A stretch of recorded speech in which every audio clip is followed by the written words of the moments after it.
Hello guys, and welcome to another episode of Jamming in Your Car, Vibing in Your Car, Podcast in Your Car with me, Simon Davis, also known as Zone Trader.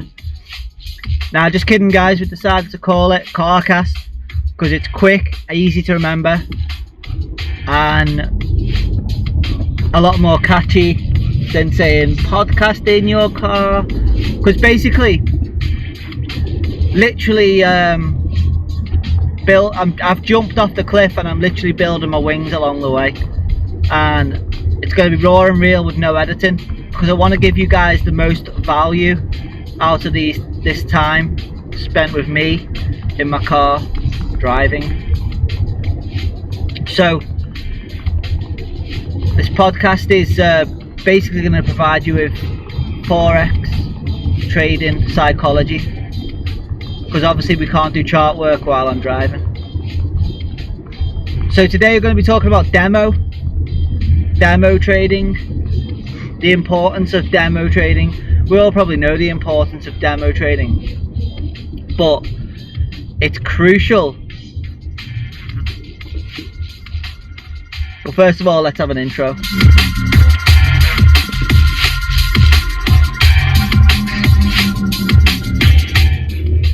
It's crucial in demo trading that you do it.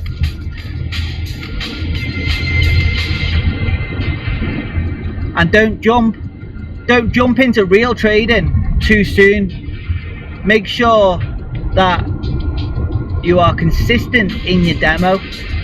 And I know that some of you are thinking, well, you need skin in the game, and you're totally true, you need skin in the game.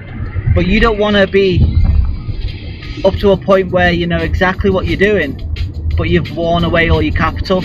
Blow as many demo accounts as you want, and when you're demoing, you don't just put in 10,000 or £100,000 or dollars into your account and trade it willy-nilly. You've got to trade it with the way you're going to be trading with real money, and actually use the right lot sizes and fund your account with the exact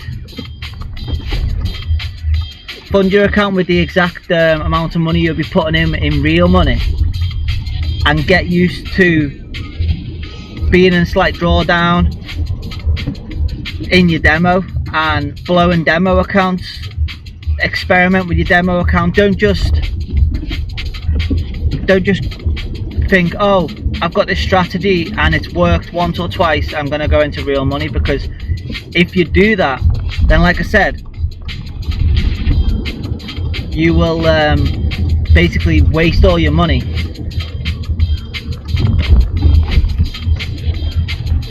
You'll be wasting all your money, and then you'll know what you're doing, and by the time you know what you're doing, you'll have no money to actually trade with. And it's not an easy journey doing it that way. Best thing to do is preserve your capital, or even save up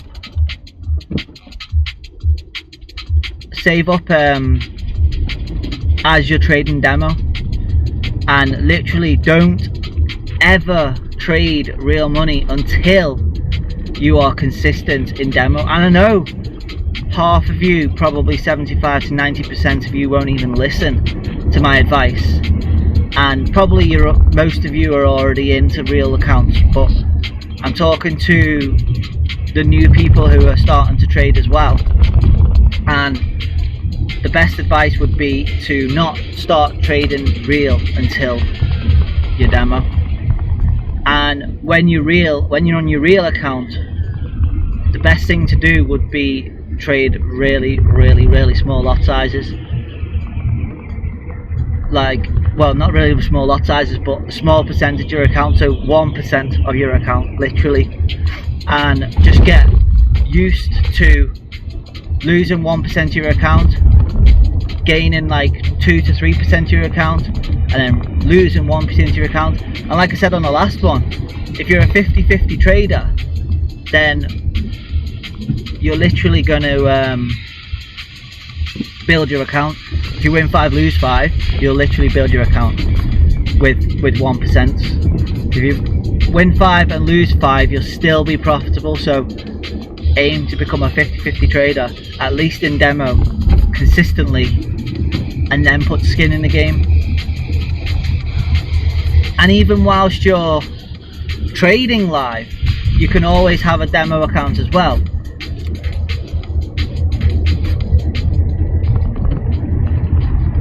Because then it'll stop you from over trading and you can experiment with your demo account.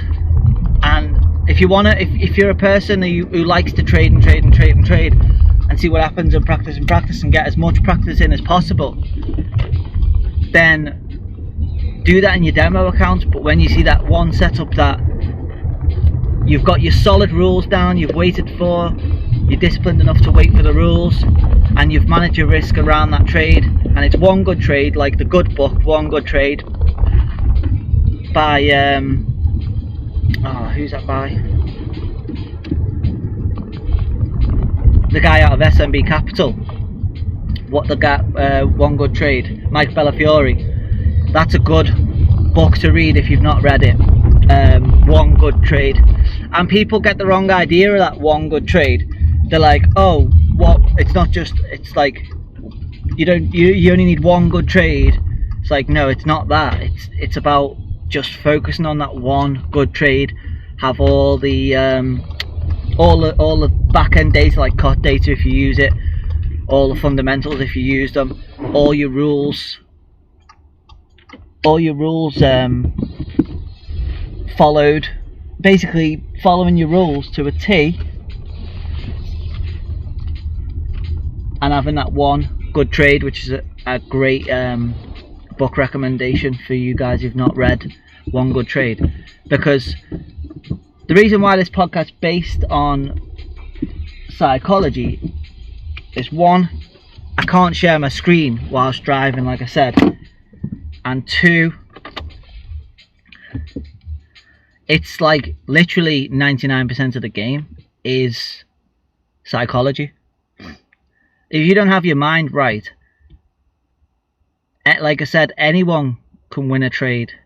Anyone can win one trade, but the game, the aim of the game in trading is consistency. Like, literally, your son or daughter or grandma or granddad can literally win a trade. They could place a trade and they can get lucky and they can win a trade. But staying consistent, you need the inner traits that we talked about in the last podcast. If you've not listened to that, head over to episode 1. Listen to patience, discipline, risk management, and rule following and risk management, and the ins and outs of that. But I'm not going to blabble on. I'm going to cut this short because it's quick tips to take your trading and mind to the next level. And also today we've got a book recommendation, which was Mike Bellafiore, One Good Trade.